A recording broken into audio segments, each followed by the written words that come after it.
What's up, yo? Welcome to Your One Life. I'm your host, Kim Young Kim, and I'm super glad to have you as a listener today. If you're new here, here's what this podcast is all about. This podcast is about teaching you from the greatest minds in the world, assisting you in all aspects of your life, and helping you run farther than you ever have from all your problems. Let's go. Now, in all actuality, today's episode is actually going to help you to deal with any problems that you face in your life. It's on the topic of Stoicism, and we are going to hone in on the writings of Marcus Aurelius in the book Meditations, which was actually his personal writings to himself, which is impressive because my personal writings to myself are just lyrics from Nickelback. So, here's how this episode is going to improve your life. The thoughts shared from the book Meditations from Marcus Aurelius will help you to become less angry when things happen, to have more peace, to become more positive and cheerful, assist you in achieving your goals, help you to develop more pride in yourself, and change your perspective overall. There have been countless people around the world for whom Stoicism has changed their life, gotten them off drugs, saved their family relationships, helped them achieve their dreams, and more. So, who was Marcus Aurelius? He was a philosopher king and former emperor of Rome, one of only 5 good emperors, according to many historians, and that's out of 70 emperors. So he was literally one of a few good men, and he was someone who actually didn't even want to become emperor, which, I don't know. That actually might be a good sign that this person is going to be good in charge if they actually don't want to do the job. Because I have my own thoughts on that, but let's get back on track. So you're thinking to yourself, why is it so hard to become a good emperor or a good ruler? Well, for a few reasons. There are a lot of temptations at the top. We already know that.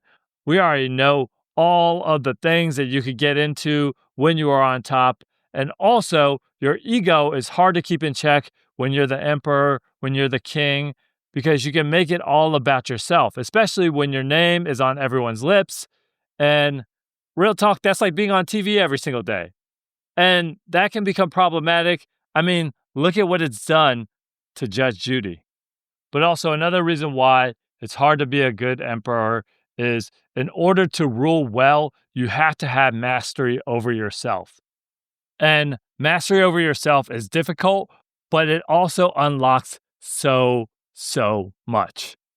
And when we talk about having a higher level of mastery over yourself, ask yourself this: what would it look like for me if I had more mastery over myself? The answer for me and you is more of everything that we want deep down at the core of who we are. Now, one thing Marcus talks about in his writings is leadership. He realized that leadership is not a title or a position, but it's action and example. And you understand this. You come across people in charge who had no business having their position. We've all had bosses in our lives who were so terrible that we wanted to frame them for orangutan theft. But we would never do such a thing as to follow our boss to the zoo on a Saturday morning, and as they spent the afternoon with their family, kidnap 2 male primates from their enclosures and move them to the backseat of a Dodge Durango and call with an anonymous tip of the whereabouts of Mr. Benny and Pongo. No, that would be crazy. And instead of doing that, what we should be doing, Marcus Aurelius says, is our duty. And he talks a lot about duty and making a contribution for the good of the whole, which makes sense since he had an entire empire to run.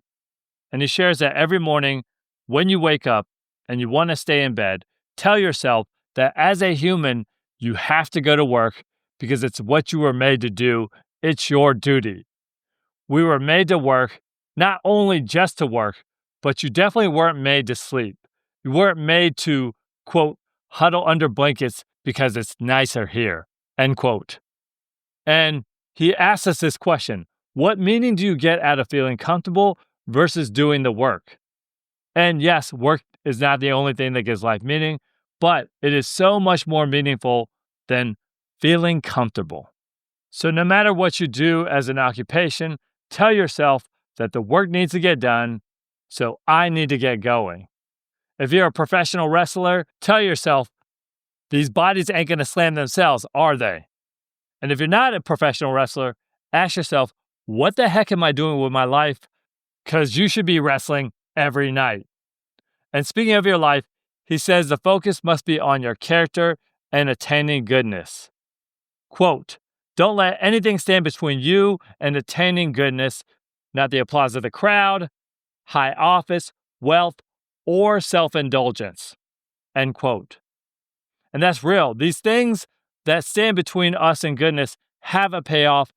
There's absolutely incentives involved, and that's why we have to combat them. It's like those parents who prank their kids and make them cry on video so that they can get views, and they tell themselves, we have to do this. We're going to need the money later for their therapy. And that's just DFACS, Department of Family and Child Services, knocking on your chamber door. And I've heard it once said, sometimes money costs too much. That goes the same for views. That goes the same for self-indulgence. That goes the same for anything that gets in the way of our goodness and our character. And he says, when you think about your character, learn from the mistakes of others. Quote, but most of all, run through a list of those you knew yourself, those who worked in vain, who failed to do what they should have remained fixed on and found satisfaction in. End quote. And we all know people who have had their lives ruined by having their priorities out of whack, and they chase money and fame and pleasure and their own ego and other vices. Maybe it's a former boss, a former friend, a current friend, a family member, or someone else you know. I personally don't have to look very far because all I have to do is look at women I've dated. I was once with this woman who tried to leave me for my twin brother, and she played herself because I don't even have a twin brother. It was me all along, Shakira. That's right. Shakira and I were a thing back in 2019. I can't talk about it though because I signed a non-disclosure agreement. Now, he says, learn from other people's lives, but also don't waste your time worrying about other people unless it affects the common good. And he's really big on this idea of the common good as a leader of an empire might be. And he had to think about this often, how his actions affected society. And my guess is that he had a Q-tip head full of white hair, considering all the heaviness of the cost of his actions. But also, he probably had a lot of stress from the many terrible things that happened when he was emperor. There was a lot of war happening. His wife died, a plague hit, a famine hit. There was a lot of stress in his life, even though he was the emperor. But back to other people's actions. You should worry about other people's actions if they affect the common good. And yes, there are a fair amount of people out there spreading falsehoods and leading people astray. So calling that out is important. Calling out shucksters who are selling false promises on how you can make a bunch of money with XYZ pyramid scheme, that's important. Or there's someone out there selling some sort of product that is complete snake oil, which seems to be a thing all over the internet right now. That is also important to call out. But beyond stuff that hurts people, don't focus on other people's actions or frivolous things.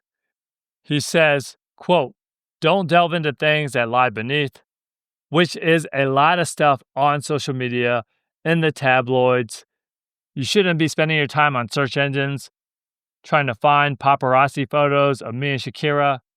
Don't spend your time on these frivolous matters because this is a waste of your time and your mind space. He says, you should be mindful of what you think about because your thoughts determine the quality of your mind.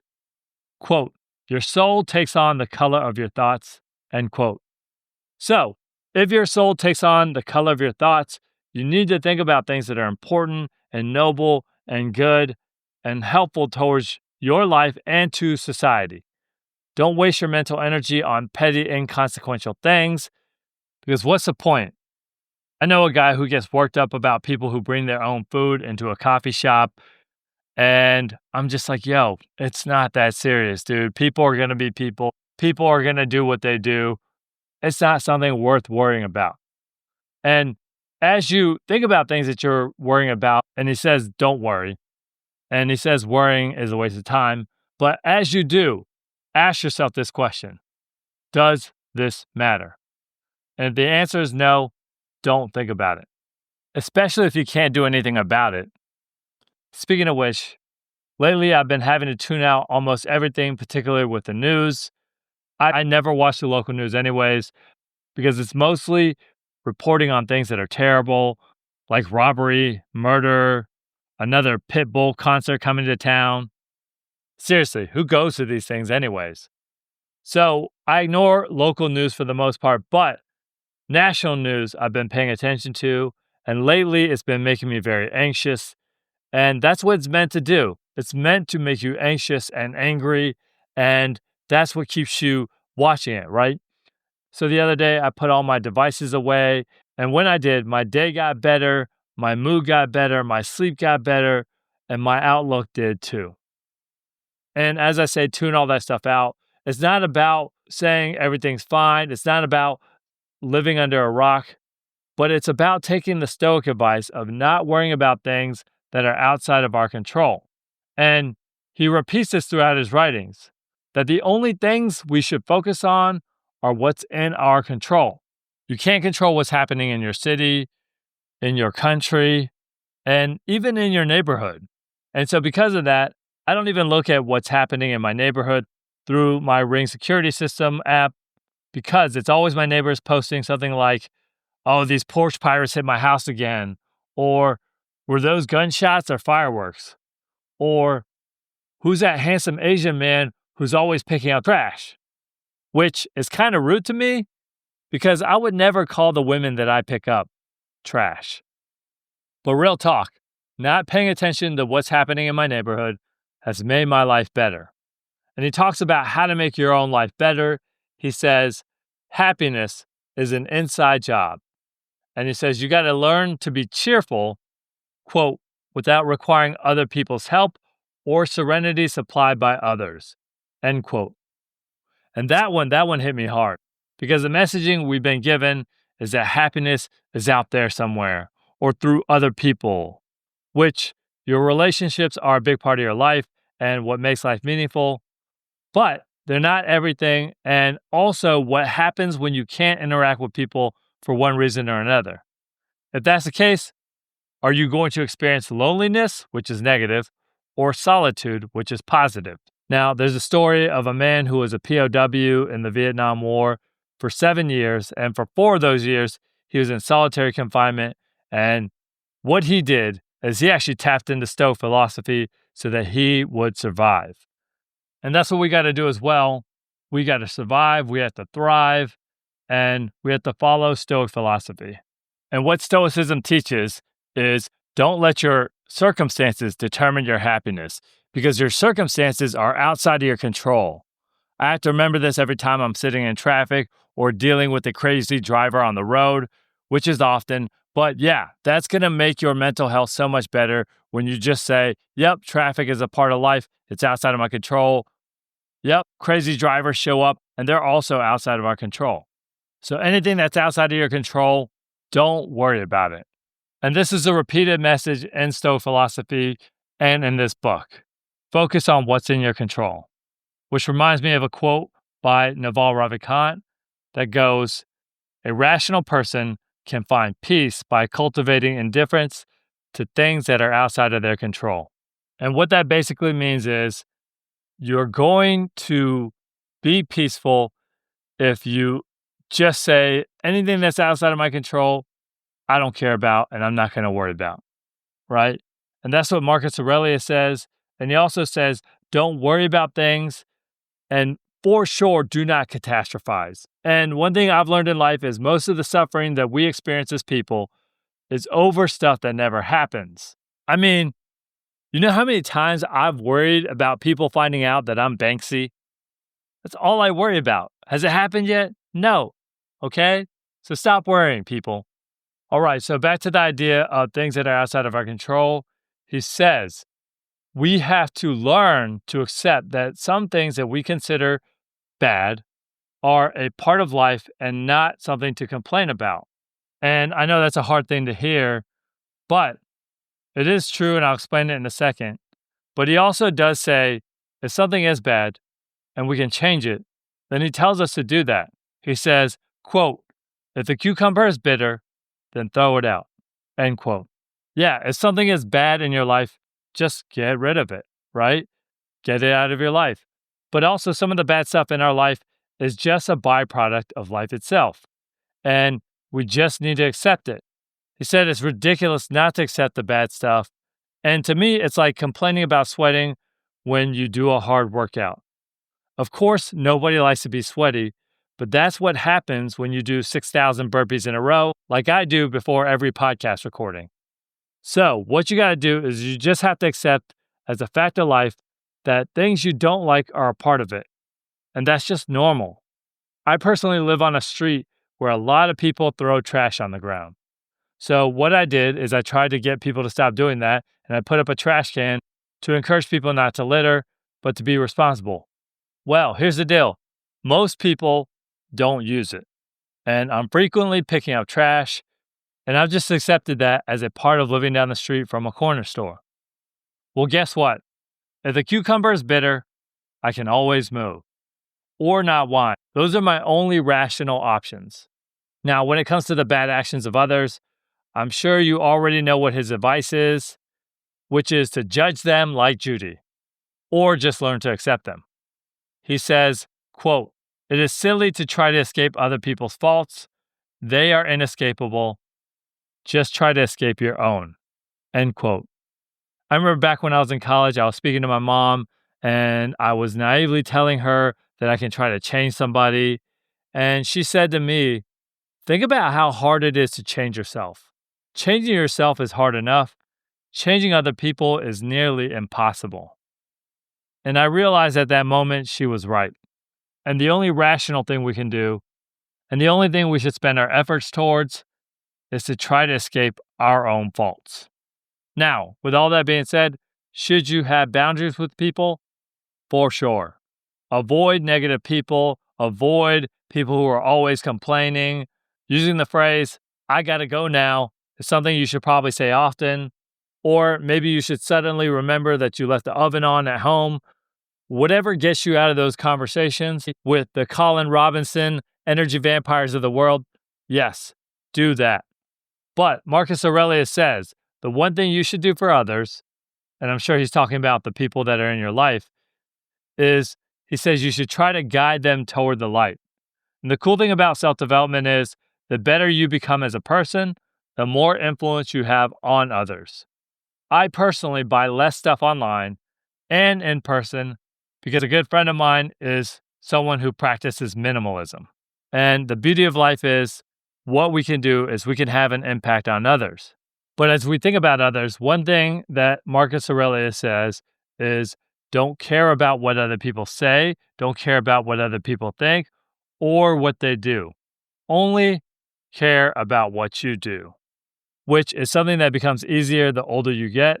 But the best way to be true to yourself is to not think about or care about what other people say or think about you or what they do. And I know I myself have missed out on a lot of really good things because of the fact that I am focused on what people are thinking and what they're going to say about me and so on and so forth. And I'm sure you have to some degree as well. So what he says is divorce yourself from the need for approval from others and just focus on what you do. And he also says, don't worry about seeking praise, that praise is not important. Praise is just a clacking of tongues. And also, praise does not make anything better. He says, things don't get better because they're praised. And they also don't get worse because they're not praised. Quote, is an emerald suddenly flawed because no one admires it? End quote. Think about that for a second. Is an emerald less beautiful because someone's not admiring it? Of course not. And that's how we have to think about our actions and the things that we're creating and doing. It doesn't matter if anybody admires it. They are beautiful regardless because we put all of ourselves into it because we did the work. And this is tricky because part of what I do is I try to draw attention to my podcast. And I will continue to post about it and share it. But I have to remember to have the frame of mind that the work itself is what makes it meaningful and everything else is unimportant. But also, please like, subscribe, and share my podcast and tell me that I'm pretty, handsome, and that I don't pick up trash. And if you look at people like Vincent van Gogh and Emily Dickinson, these folks did not get notoriety during their life. They were unknown. They did not get the flowers and all the praise and all the clacking of the tongues and all the lauding that we give them today. But Marcus Aurelius would argue it doesn't matter. Their life was meaningful because they did the work that stirred their soul. And I would agree with him. Yeah, of course, accolades and all that stuff would have been super nice for both of them. But ultimately, what matters is they did what was in their soul and they did the work. So it's not about acceptance and people liking you and all those feelings that go along with that. It's about being true to yourself, being true to the work, and being happy with the decisions that you make. And seeking approval and acceptance is not what's important. What's important is that you approve and accept yourself. I had a situation that happened to me recently that drove home this idea. A month ago, I was at this event. It was kind of a formal event, and I was doing my regular freestyle rapping for people by asking them to give me a topic. And this one guy I went up to, he said to me, "Rap about hoes," which caused me to pause for a second. And so in this moment, I decided I wouldn't be a square and I would rap about hoes, but I would flip it on them. And this is what I like to do when someone asks me to rap about something inappropriate. I'll switch it up on them. Like if they say rap about PCP, I'll rap and say, "I love my PCP because he's my advisor, primary care provider, nobody nicer. He's my permanente like Kaiser," which isn't off the dome, by the way. But this is how I deal with these folks who want me to rap about something inappropriate. So when he asked me to rap about hoes, I was like, "All right, I got you, fam." And I started rapping about Santa saying ho, ho, ho. I started rapping about gardening with my hoe and a water hose, a fire hose. But here's the deal. It all sounded kind of like innuendo, even though it wasn't. And when I got done, I thought to myself, if someone's walking by and they heard me doing this rapping, especially if it was a woman, she could get offended. And I realized that my people-pleasing tendencies won out, and what I should have done is what I should have asked them for another topic. Now, some of you right now are like, dude, no big deal. But for me, it is a big deal because that wasn't the time and place for what I did. But also the thought of offending someone made me upset with myself. So when I went home that night, I wasn't happy with myself at all. And I'm still not happy with myself about what I did. And what I'm reminded of is that when you people please, oftentimes that leads to you not being pleased with yourself.